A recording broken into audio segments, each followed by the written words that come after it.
Hello, Alex. Hey, Andy. Nice to be back. It sure is. It feels like it's been a while, doesn't it? It does, yeah. It's been we've had a few weeks layoff, but it's nice to be back with another fascinating session on the disruptive tech cluster. Yeah, and it's a topic that's hardly ever out of the news these days, isn't it? Absolutely. I think it'd be a bit remiss of us not to come up with our own spin on this one because it's highly topical at the moment, isn't it? But we've got two fantastic entrepreneurs today to kind of give us a bit of an overview and an angle on this debate as well. I think we couldn't ignore this topic. It's that important at the moment, isn't it? It sure is. And I keep coming back to the sort of beginnings of this series. What is disruptive about these technologies? What is it changing? And how is it transforming our lives, really? And I think we've got two fantastic guests to talk about this across a whole range of spheres. So let's not delay any further and welcome in Sarah and Nova. So welcome to the chat.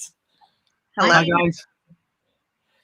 Good to see you here. So we have another sort of 45-minute session where we're going to hear from each of you and then get into a Q&A. We're live on YouTube and Twitter. So yeah, what do you think, Alex?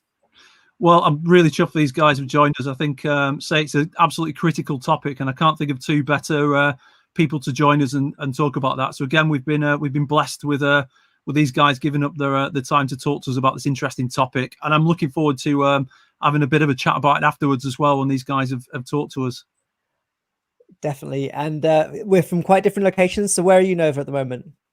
I am in the middle of the country. I'm in Pennsylvania, central Pennsylvania. Ah, wow. And how about you, Sarah? I'm in Manchester, a little bit more local.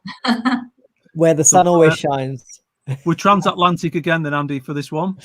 We are. It's fantastic. Well, thank you both for joining us. So I think we're going to kick things off with Sarah to give us a bit of an overview, and then we'll hear from Nova and get into a bit of Q&A. And if you are listening live on our platforms, please do put your comments and questions into the stream, and we'll bring them into the conversation as we get into it. So we will be back in a moment, but thanks so much for kicking us off, Sarah. Thank you, actually. Thank you, guys. So as I've been introduced today, I'm Sarah Simeone. I'm the CEO and co-founder of Digital Oracles. Digital Oracles is a platform that bridges the relationship gap between early stage investors and overlooked founders. And we are using actually a digital currency called DOTIS that basically regulates all the interactions that are happening on the platform and incentivize positive behavior. So, but today we are here to talk about NFTs. So what are NFTs, first of all, for those ones who are here and are scratching their heads? They are simply non-fungible tokens. They are non-fungible because they are not interchangeable. For instance, your sofa is a non-fungible token, but something like Bitcoin is a fungible token because we know exactly their value today, which is actually just plummeted to 33K as we speak.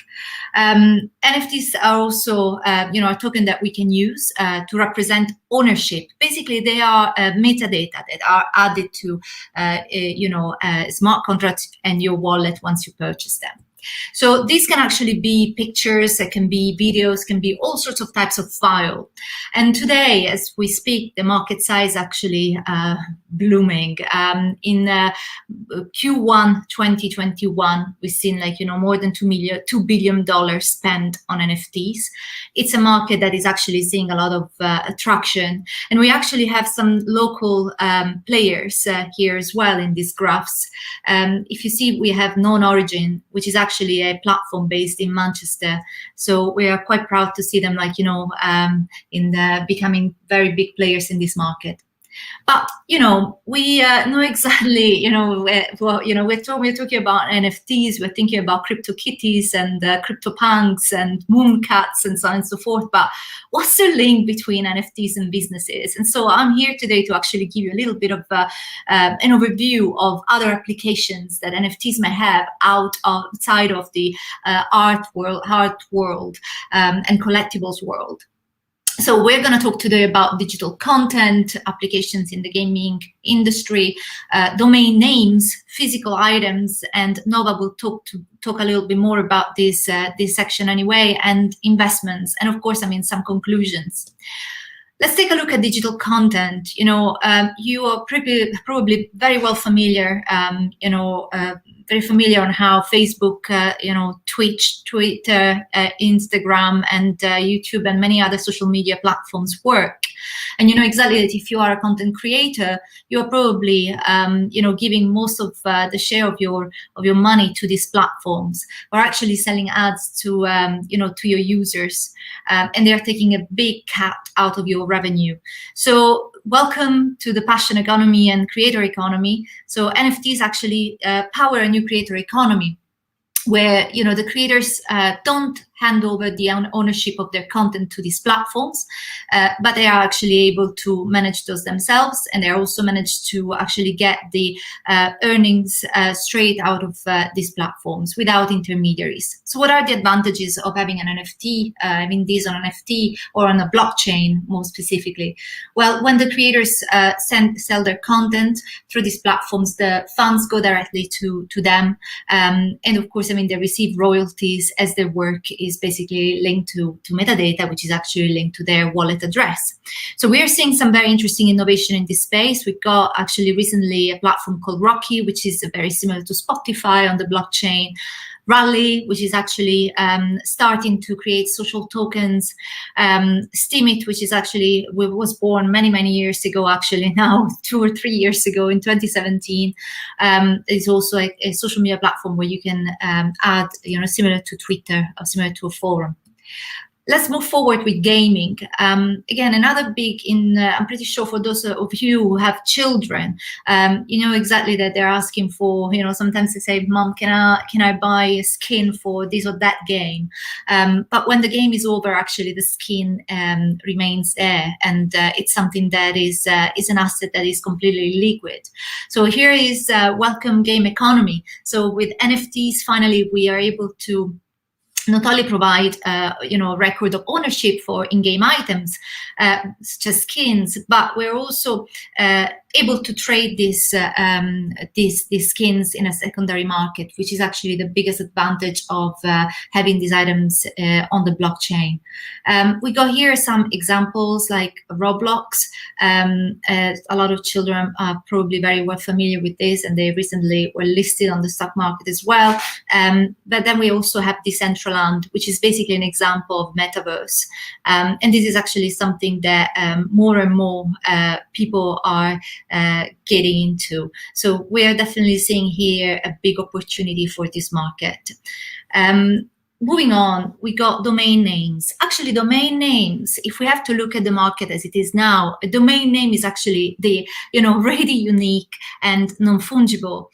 So what is wrong with it, really? Well, the thing is, like, when you are thinking about a domain name and you're buying a domain name, you're not buying the email addresses that come with it, you're not buying the social media accounts and handles that are coming with it. So, here is, potentially a new domain economy, where NFTs can store all this information, including profile information, handles, but also history, like SEO history, domain strengths, and much more into into the blockchain. The advantages, of course, is that with this decentralized domains, such as, for instance, Sarah.eth,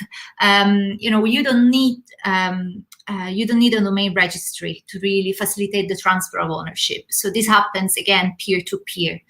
In this case, we got two very strong platforms here. We got ENS and we got Unstoppable Domains. So you can both go online and check a little bit more about this. Of course, these domain names at this point, this stage, are going for a very expensive. But, it's something that will always stay with you. And so it's an investment if you're building a brand. Moving on to physical items. Now, this is an interesting one because you are probably well familiar with physical assets such as real estate, luxury goods, art, and much more. And we know that they are extremely liquid, and they, of course, present high barriers. There are in some cases, in some countries, there are also a lot of administration costs, notary fees, and there is always a need for intermediaries. In this case, we are looking into a new world of economy of everything. So NFTs here are able to really democratize access to these items, and really pass the ownership in a more transparent and seamless way, making this item more liquid.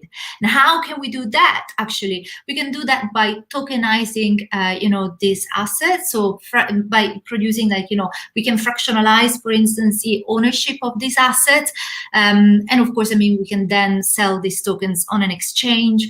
Not only that, these assets can be used as also a collateral in decentralized loans. And we will see this in the next slide. But this is a big revolution for this market, as we are creating basically value, alternative value.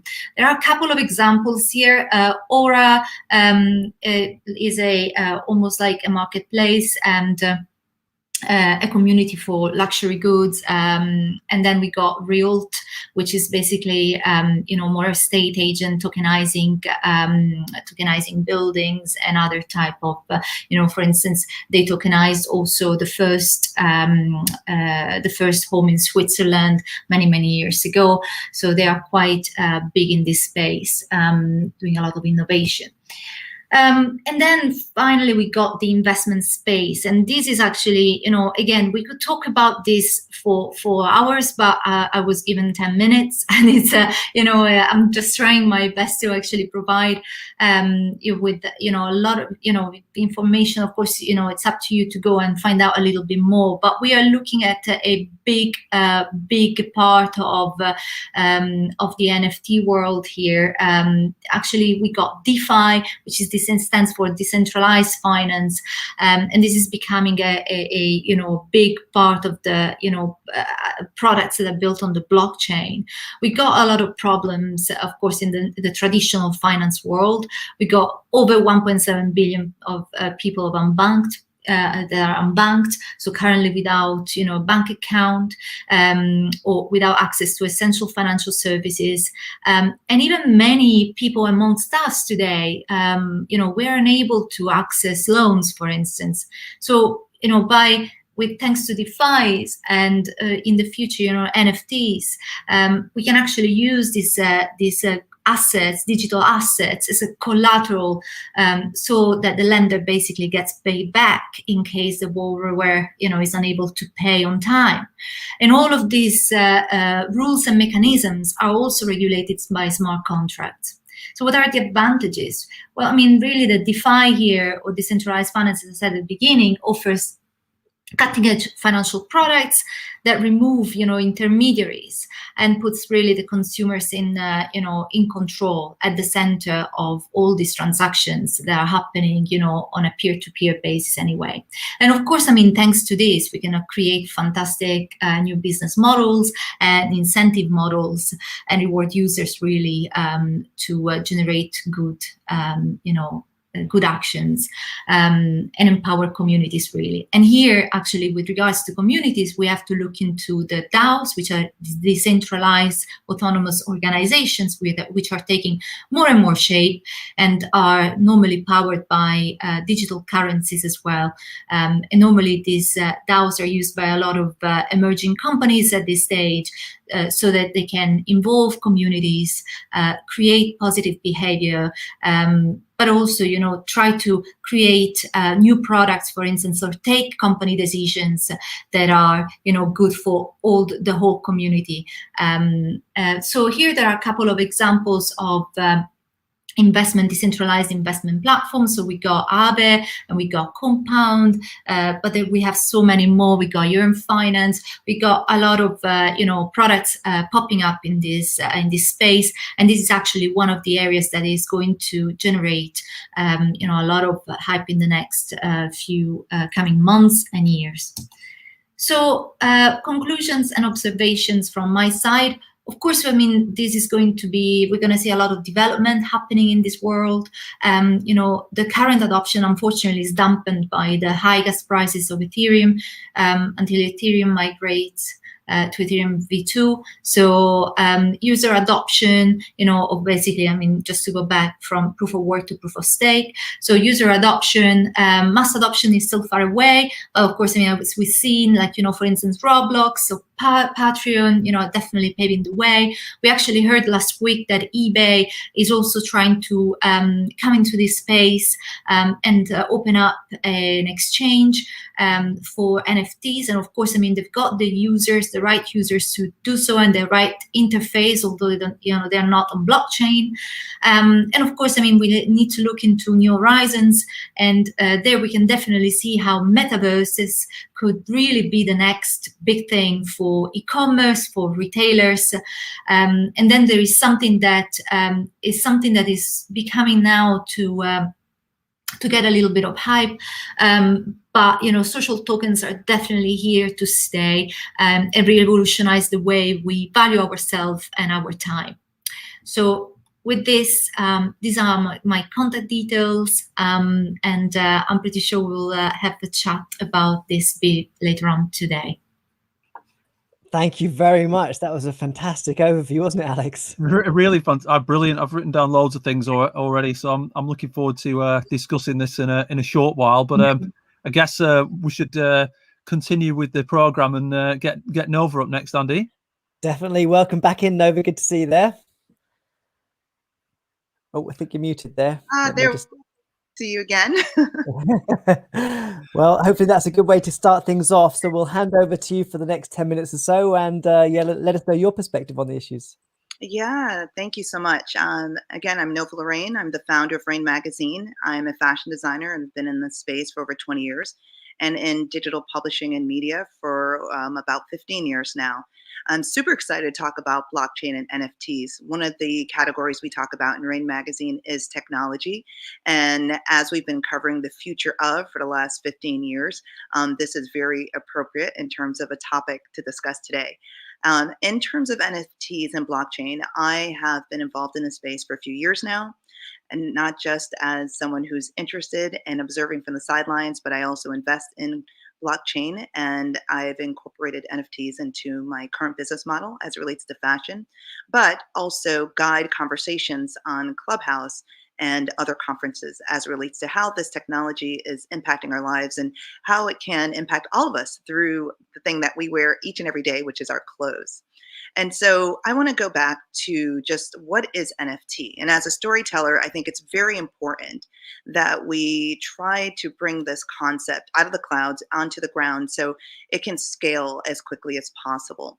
And as a non-fungible token, in terms of what the acronym stands for, what does that even mean? And if you replace fungible with the word replaceable, non-replaceable token, it begins to take shape.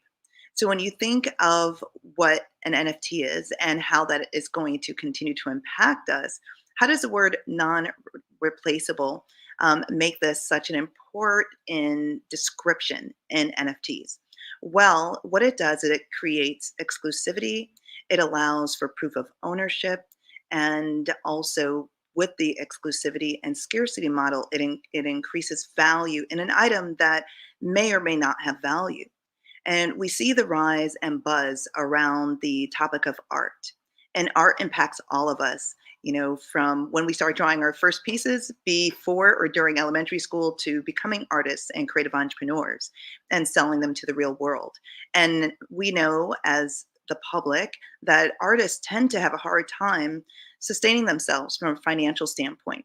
Well, this technology is disrupting the art space by allowing artists, unknown artists, to be able to generate income and a stream of income to help create economic sustainability. And that's powerful because what that does, it inspires others to put their thinking cap on and see how they can incorporate NFTs in their life.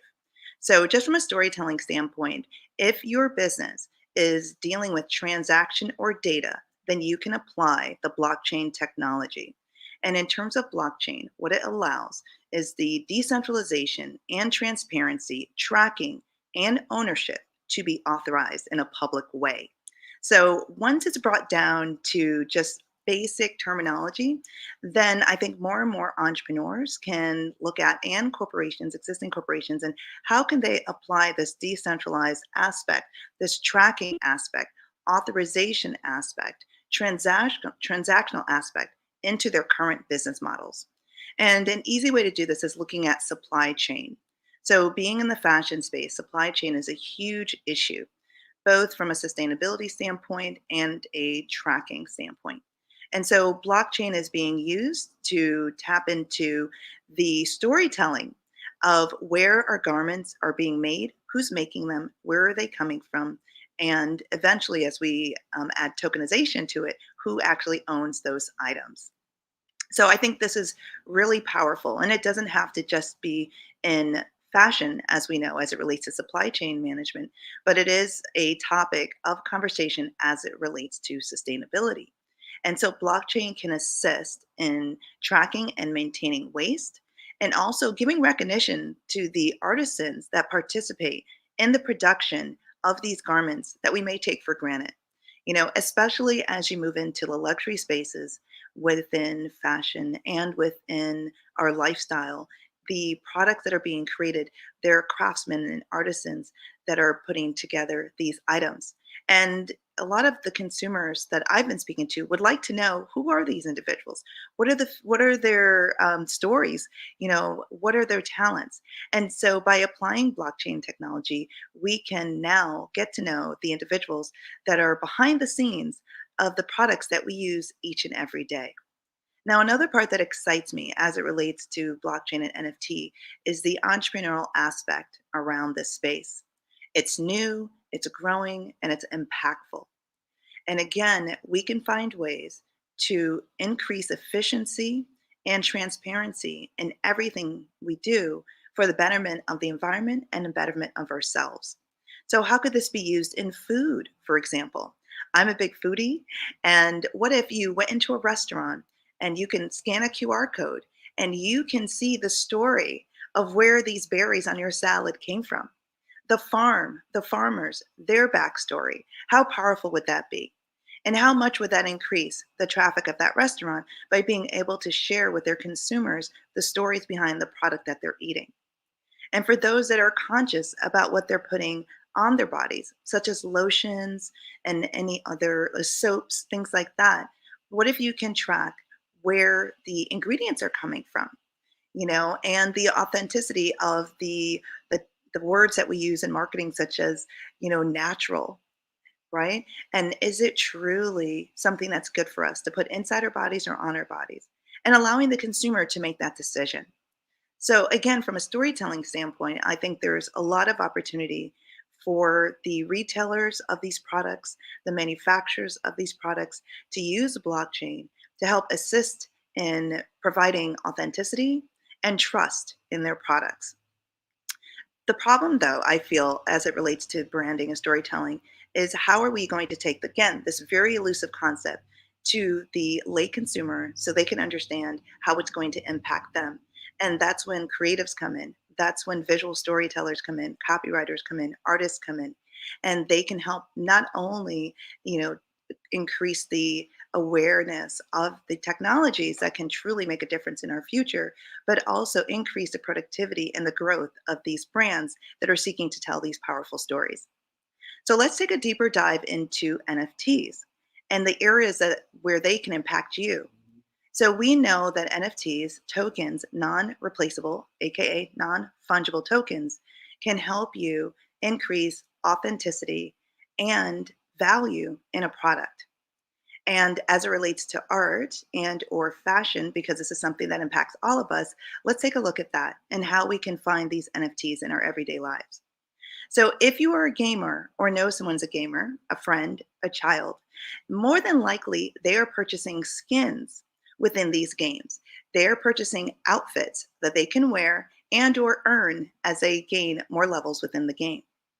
These skins, these outfits are tokens that can be purchased, owned, and in some cases resold within the game. And these are attached to tokens, NFTs. And based on the rarity of these tokens, if there's only one or 100 or 1,000, would determine the price of these tokens. So, for example, Gucci has created digital sneakers that sell for $12 that can be purchased and used in gaming environments. So, just imagine some of your favorite brands that you can purchase and own and wear on your avatar in these worlds. May they be Decentraland, Sandbox, and/or Second Life, for example. How fun would that be? And not only just own them, but earn revenue by selling them to someone else who wants to own that exclusive item. So beyond gaming, what can we do with NFTs?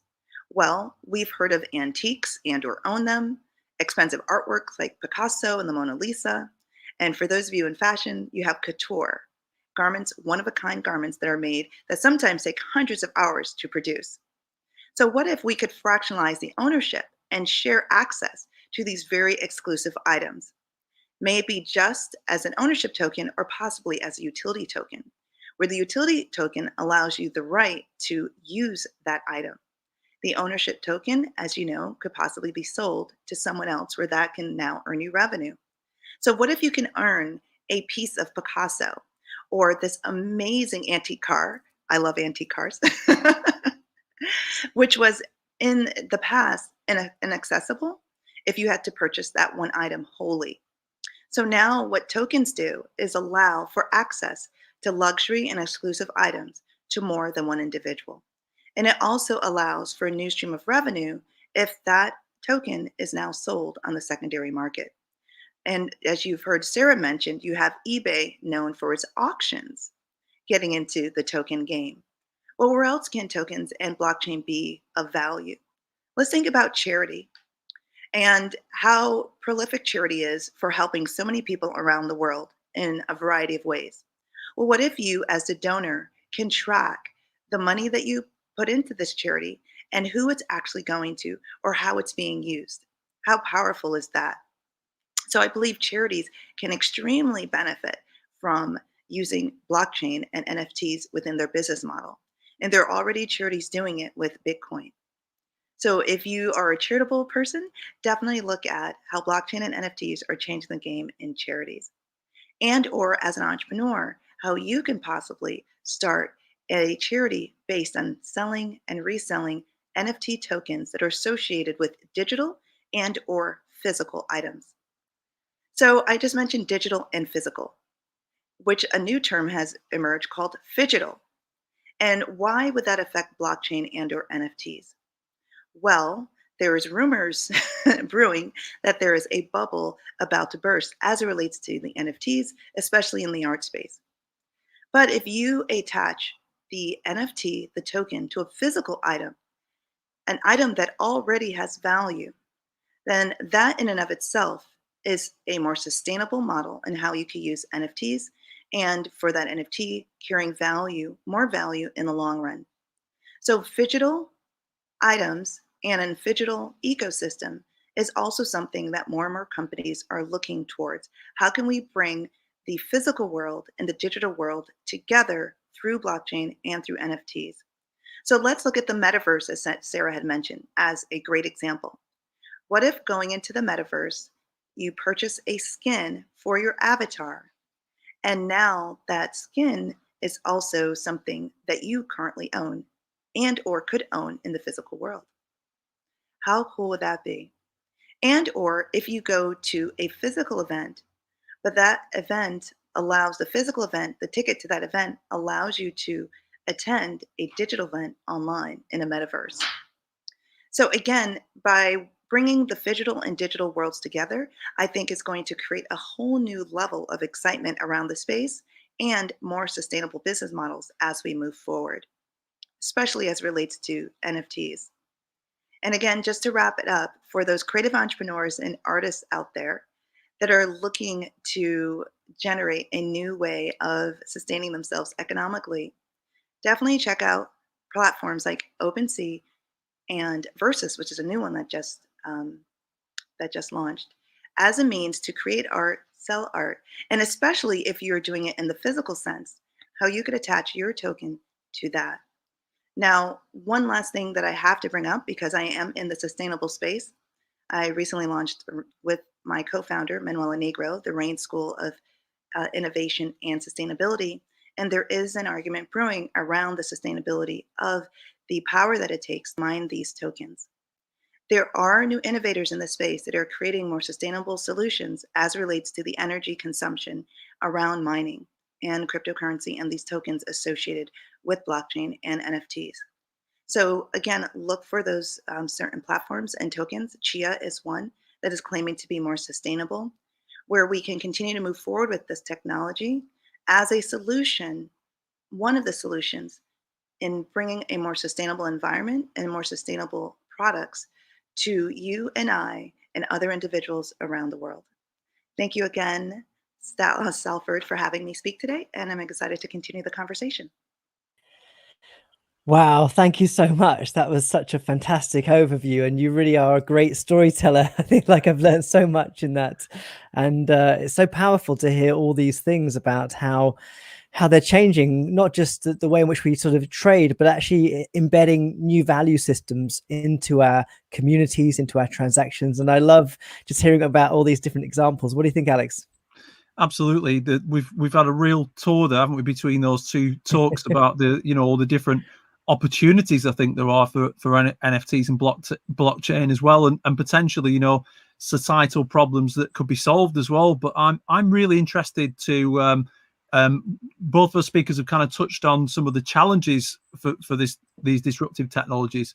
So I'd be really interested to know from our speakers a bit more about the ethical, sustainability, and security challenges of these platforms, because there's obviously huge potential here for solving societal problems and allowing artists to, and creatives to prosper, and new business models, and which is really exciting. But what are some of the sort of challenges from your perspective in terms of how secure are these things, and what are some of the challenges that we need to overcome for some of these technologies, or are these hyped up? Do you not think that these are such big challenges? I personally think that there are a lot of challenges. One, you have the hurdle of just accessing digital wallets and cryptocurrency in general. It takes a lot of steps and patience, and not everyone, has that time or interest to get to know this industry, to leap over the hurdles of getting access to the coins that you need in order to make these purchases, and or to mine your art or connect a token to a physical product. I also think that the fact that it's digital, anything that's digital is hackable. And yes, it's on a blockchain, but again, there are individuals working day and night on cracking codes. So how do you overcome that obstacle as it relates to security, as you mentioned? And so I believe you're going to have a rise in conversations and interest around hard wallets as well as soft wallets, to protect individuals beyond the digital space with the keys that they own. We're already seeing hacking in wallets and exchanges online solely attached to your cryptocurrency, assets. So that is something that I think as we scale out into the public market more and more, is finding ways to empower our consumers that their assets will stay secure. And what are the ways to do that? So I do think that's a hurdle. I also think the counter argument on sustainability. You have a lot of individuals that are saying, well, wait a minute, this is cool and everything, but we are going backwards as it relates to protecting our environment. How do we justify having this, increase in such a way without discussing solutions, of the power that these computers all over the world are using to keep this information up and accessible to the public? So I think those are two areas or three areas, I believe, is one, making it, just more accessible, the process more accessible. And you do have companies doing that, by just using a debit card or credit card to make these transactions, as opposed to having to set up the wallets and do all the go through the hoops that you have to go through. The security piece, and then, again, the sustainability piece as it relates to the environment. Yeah. I mean, if I could follow up on that, perhaps asking you, Sarah, because I think that people will have seen things like the social dilemma, and, we're very aware of some of the problematic aspects of kind of digital technologies. And of course, you hear so much about people like Elon Musk in the context of these conversations. Do you feel that there is a kind of more credible ethical foundation to NFTs in this new economy that's emerging? we could really stay here the whole day to discuss and debate all of this, right? So, and I don't want to say things that really are too, can be felt a bit too superficial, right? Because I mean, I don't want to be superficial either, but I totally agree with Nova with regards to some of the problems.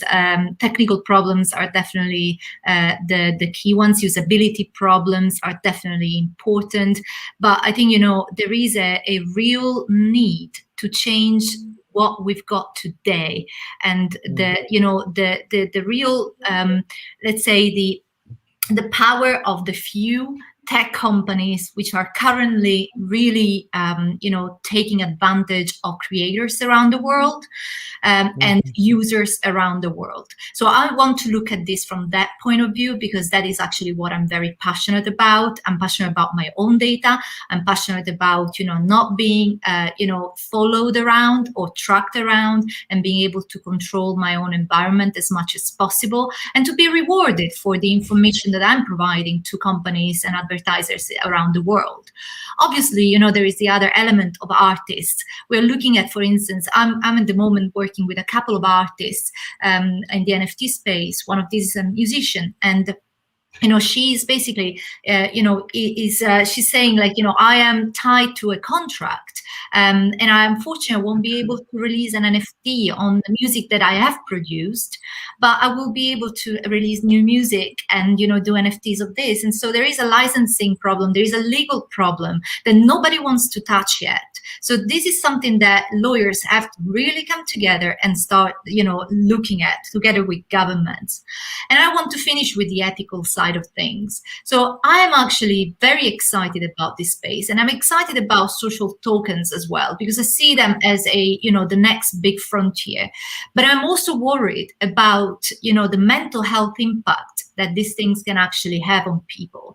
Because I mean, I'm giving you an example of BitCloud, which is one of these new, platforms that have just come out, and people are able to actually, short your tokens. Imagine if someone, really don't like what you've done online, and they're actually going to come together in one of these Reddit groups, and they're going to start talking about you and just making sure that your token volume is going to tank overnight.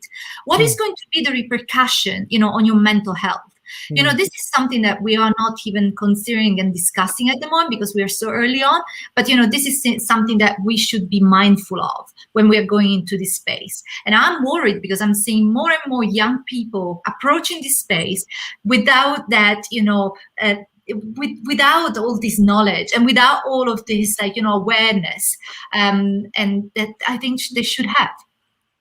Yeah, and speaking of young people, sorry there, Nova. We got a question. You may also follow up on this question as well. It's come in just from Claire, who's asked whether you think that NFTs are the currency of the youth, and maybe you can tie that into your response. Yeah, so I do see tokens and cryptocurrency being the currency of the future. I have 4 children. My youngest is still in high school, and he's an avid gamer and a writer, and I can absolutely see him taking his written works and adding tokens to that. I want to just piggyback off of what Sarah said with the mental health piece, and starting my journey in clinical psychology. I have a master's in clinical psychology, and I do weave in mental health awareness and mindfulness in most of the projects that I do. And I agree. I think as we move forward into a more digital space, it is imperative that we also, support the mental health issues that could surround this.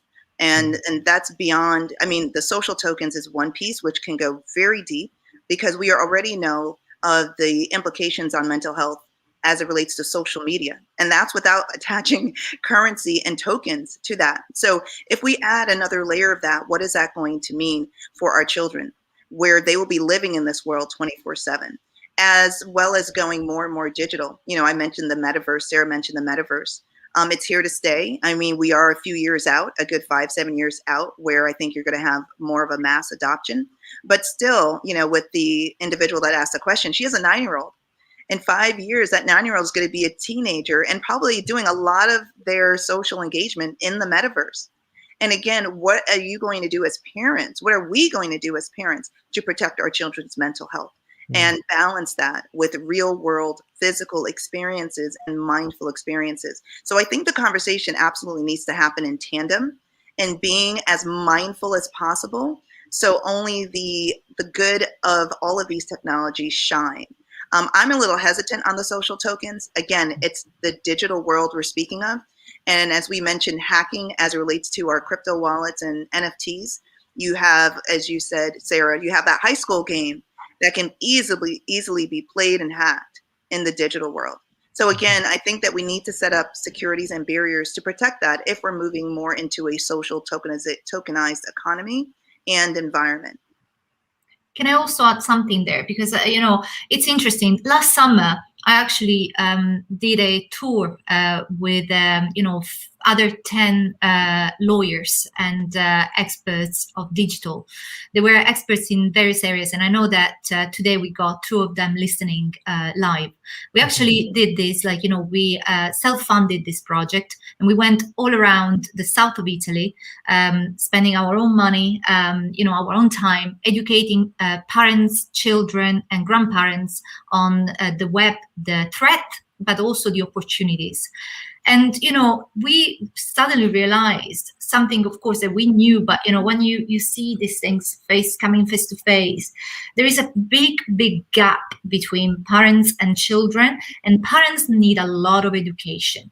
And, there are not such things as, a digital course for, parents. And I think that could definitely be something that we have to provide. I'm not a parent, but I'm in between all of the, I'm looking, I'm seeing this as a guest, almost all these dynamics as a guest. But, I can definitely see how parents are struggling to even communicate with their children and understand exactly where the opportunities are. Because as the ladies that just, wrote before about, the 9-year-old, I see this as a great opportunity for a kid to become financially aware and to actually, to understand the value of money. But the parents need to understand exactly how this, these mechanics work, and how, their children are accessing all these, virtual worlds in order to protect them and, the rest of the family. And, one last thing is about, really back to financial education. I'm seeing, very few women in this space. And, the fact that Nova and I, are here today, it's a great thing. And, thank you guys for bringing us here. But we need to see more women coming and, and understanding this space, and having wallets, understanding what it means to manage their keys, private keys, public keys, and much more. And, this is something that we can only do through this kind of events. I agree, Sarah. That's a very important point that you brought up.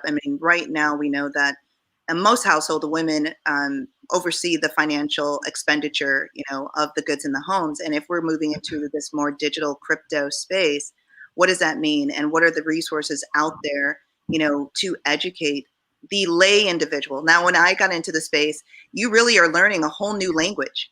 And I love language, so I was okay. I was fine with it.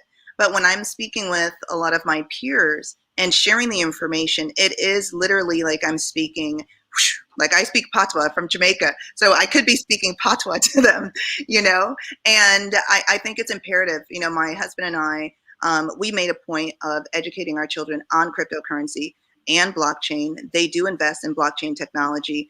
They understand the very basics, but it is a foundation for them to grow on, where they are now passing that knowledge on to their peers. And so I wholeheartedly believe education is the way to help break these barriers. And I'm so excited that the University of Salford has decided to host this conference. And that is a start. One of the things that we've done with the Rain School of Fashion is have courses, extremely accessible courses through podcasts that do bring this knowledge to the individual that's looking for it. Also, there is a podcast called My Cryptocurrency Chronicles, and that's on the Pink Kangaroo Network. And that is a crypto journalist learning about cryptocurrency with experts and sharing the information with individuals that are new to the space. And I think, again, education that's accessible, that's free or low cost is the answer to help parents, to help women, to help children get more knowledge of what's happening around us. Again, it's not going anywhere. It's only going to speed up and go faster. That's such a brilliant response. That I hadn't really thought about this, but it is something that should probably be embedded in at school level, and beyond. I mean, it's great. Kind of in our business school now, we've got business and management students studying, technology innovation, and even people coming in on a foundation year were talking about these topics. But it could even go back further, couldn't it, into schools, and that should hopefully help, solve some of these challenges. And Andy, I think you said we've got time for one more question from the audience. Is that right? We sure have. So Maxwell's question here is, he loves your presentations. His questions around regulation. As disruptive tech and NFTs grow and more interesting investment arises, who or which body regulates the use of this tech? What a great question. That's a very, very good question, actually. At the moment, they are very, very slow. Our governments, unfortunately, have got task forces. I mean, actually, UK government has got a task force to discuss all the cryptocurrency and also what we call CBDC, central bank digital currencies. However, the use of NFTs in this case is still a little bit of a gray area. We are looking, of course, I mean, in theory, at what we call utility tokens. There should be, utility tokens. However, one may also say that since they increase in value and people are speculating on them, they might be also falling under security laws. So that is something that, we of course need to wait and see what the regulators are going to say about this. Obviously, I am not a lawyer. I'm not able to actually comment on the whole regulatory aspect of this, but I can definitely say that there is a need for for a decision and for a clearer landscape, because otherwise people will commit a lot of errors and mistakes which we will pay in the future. So, and we don't want this to happen, because we want to build great businesses, and we want to make sure that people are mindful about what they're doing, and if you don't know your boundaries, you will never know how much you can go. Although, I mean, we are trying now to push a little bit the boundaries, right? But regulators are there to there at the moment, like looking, observing without acting that much, which is a good thing. But we have to be always a little bit careful on what we do and how we do it. Yeah, I would say in the inner circles are talking about regulations coming down the pike very soon. And obviously there are pros and cons with regulations. Your diehard decentralized fans are looking negatively on the regulations because that's where the opportunity exists right now. And the major growth spikes that you're seeing. And then with regulations, you're going to see that growth or opportunity of growth slow some. But what will happen though with regulation, you'll see protection. You have things like EFTs that are coming down the pike that are also going to help with how can I, as the average consumer, invest in a coin such as Bitcoin, or invest in a company such as Coinbase without having to buy the actual currency or the token. So you're going to see a lot of middlemen coming in as the regulations come down the pike, but they're coming. Brilliant stuff. We're what a fantastic debate. We are kind of running out of time, unfortunately. Like you say, Sarah, we could really go on about this all day, but I'd really encourage everybody to take a look at Digital Oracles and the Rain School of Sustainability and Fashion, and drop Nova and Sarah a line as well if you've got any further questions. But thank you so much to you both today. It's been another whirlwind of information, but I think we've covered some great ground there, and again some great questions from the audience. Thank you so much for having us. Thank you so much. Thanks a lot, everybody, and look forward to speaking to you all again soon. Thank you so much. Bye. Bye-bye, everyone. Bye-bye.